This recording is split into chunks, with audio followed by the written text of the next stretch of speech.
امام حسین کو روک لیا گیا۔ عمر بن سعد نے روک لیا۔ یکم محرم کو امام آئے، 7 محرم تک روکا گیا۔ 7 محرم کو پانی بند کر دیا۔ جانور پانی پیتے تھے، گھوڑے پیتے تھے، کتے پیتے تھے، لیکن مصطفیٰ کریم صلی اللہ علیہ وسلم کے گھرانے کو پانی پینے کی اجازت نہیں۔ 3 دن تک پانی بند رہا۔ 9 محرم کو عمر بن سعد نے اور لوگ بلائے۔ شمر ایک بڑا سخت آدمی تھا، سنگ دل بدبخت، جس نے حضرت علی عسکر کے گلے پر تیر مارا تھا۔ وہ اور لشکر لے کر آیا۔ رات کو کہنے لگا امام حسین رضی اللہ تعالیٰ عنہ سے کہ بس بڑا ہو گیا، یہ 9-10 محرم کی درمیانی رات، یا آپ جنگ کریں گے یا آپ بیعت کریں گے، 2 ہی باتیں۔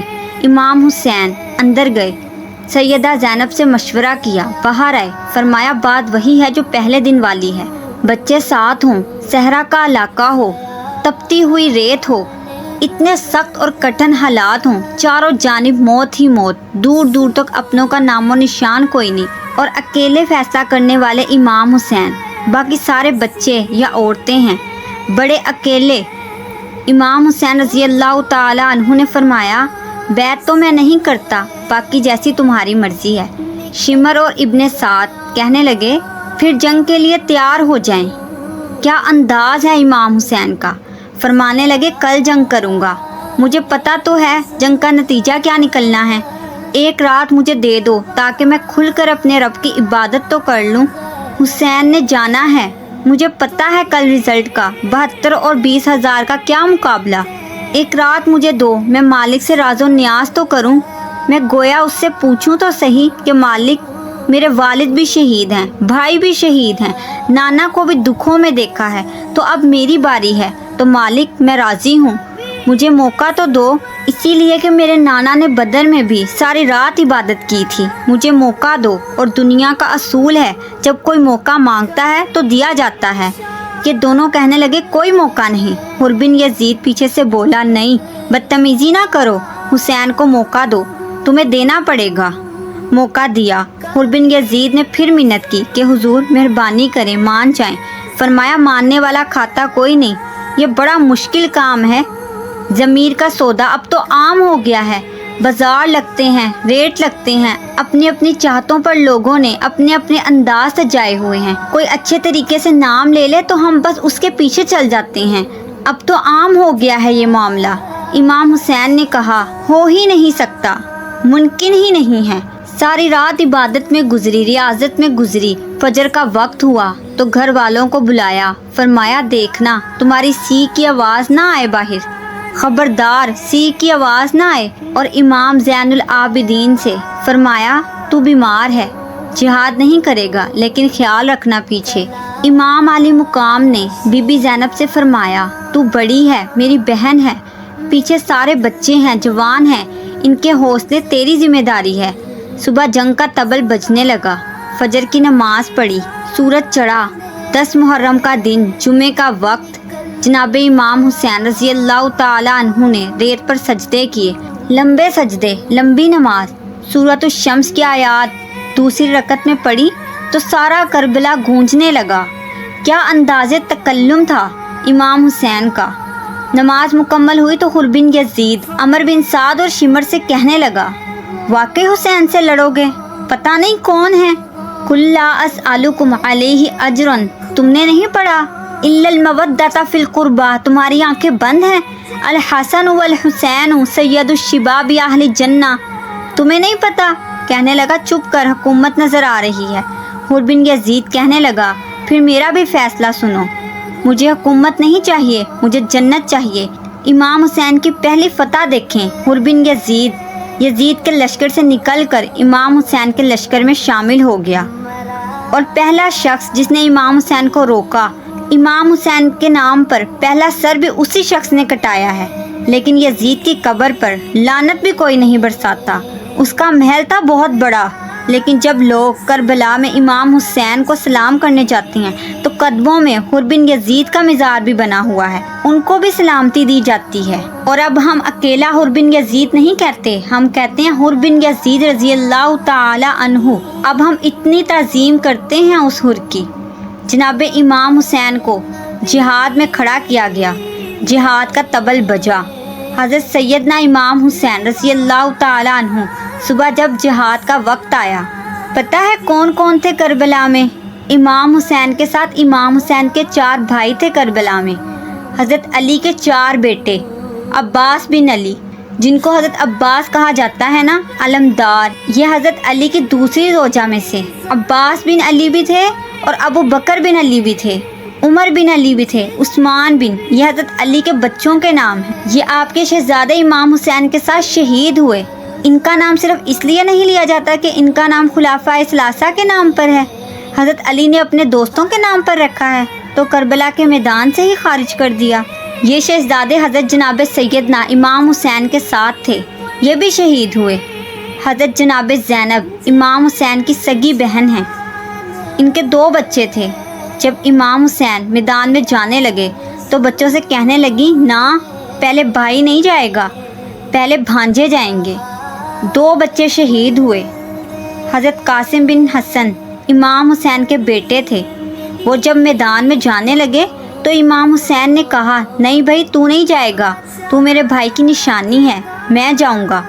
تو حضرت قاسم بن حسن نے ایک تعویذ کھول کر دیا، کہا، ابا جی میرے والد نے کہا تھا جب بڑی مشکل آئے تو تعویذ کھول کر دیکھنا، تو آج بڑی مشکل آئی ہے تو میں نے تعویذ کھولا ہے، دیکھیں کیا لکھا ہے۔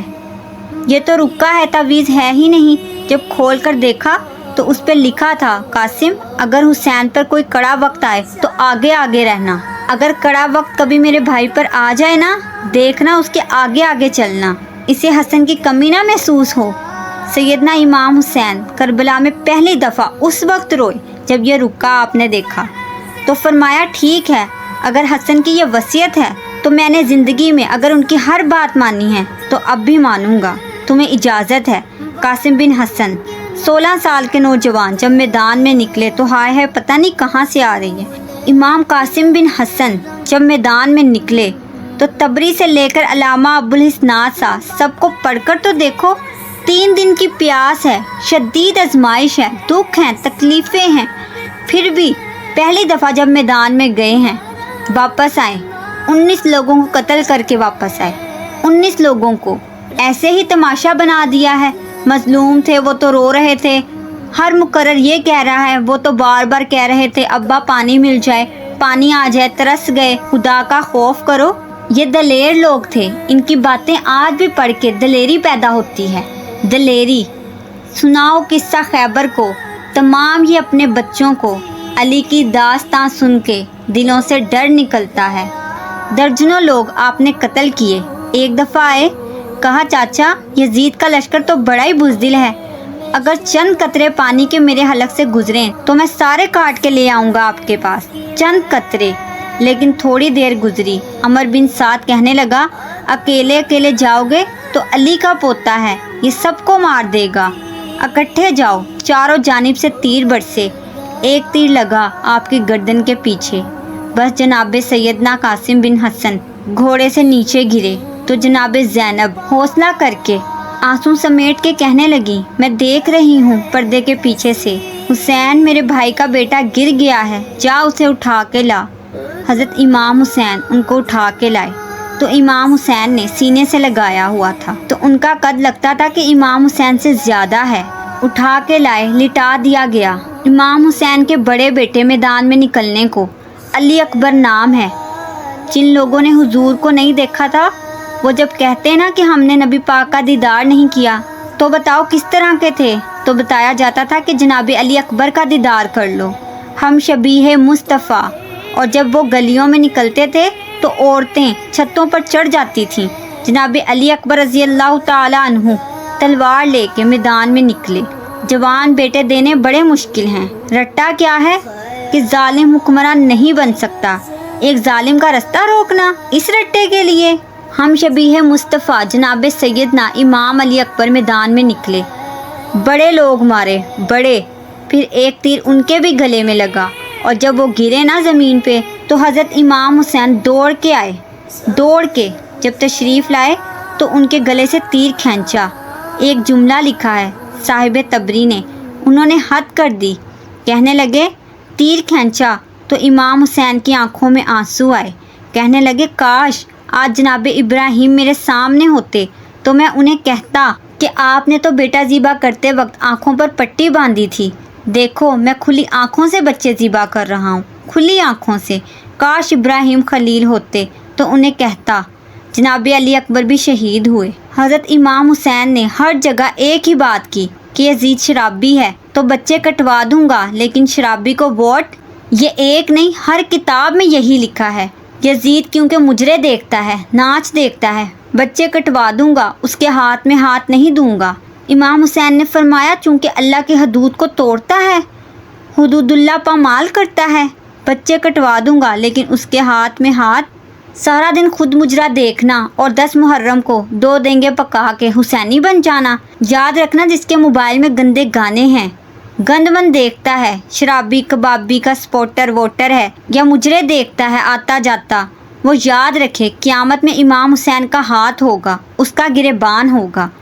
ہم سے نہ رقم ہوں گے قصیدے یزید کے، ہم لوگ تو حسین کے سیرت نگار ہیں۔ درس یہ ہے، پیغام یہ ہے، یاد رکھو موت تیزی سے آ رہی ہے، ہمارے ساتھ والے دائیں بائیں والے سب چلے گئے۔ اس طرح نمبر لگے گا، ایک دن اعلان ہوگا۔ ضمیر کے قیدی بن کر زندگی نہ گزارو، بالکل نہ گزارو، یہ تھوڑی سی زندگی ہے۔ حق بات کرو، حق پہ ڈٹنا سیکھو، دین سمجھو۔ خبردار، رسول پاک صلی اللہ علیہ وسلم کے دین میں ظالم، جابر، فاسد، فاجر کی کوئی گنجائش قطعاً نہیں ہے۔ اپنے آپ کو سمیٹو، اپنے آپ کو سنبھالو، دین میں اپنا کردار ادا کرنے کی کوشش کرو۔ دین طلب کرتا ہے ہم سے کہ ہم نے دین کو کیا دیا ہے۔ امام حسین نے سارا گھرانہ دین کے لیے دے دیا۔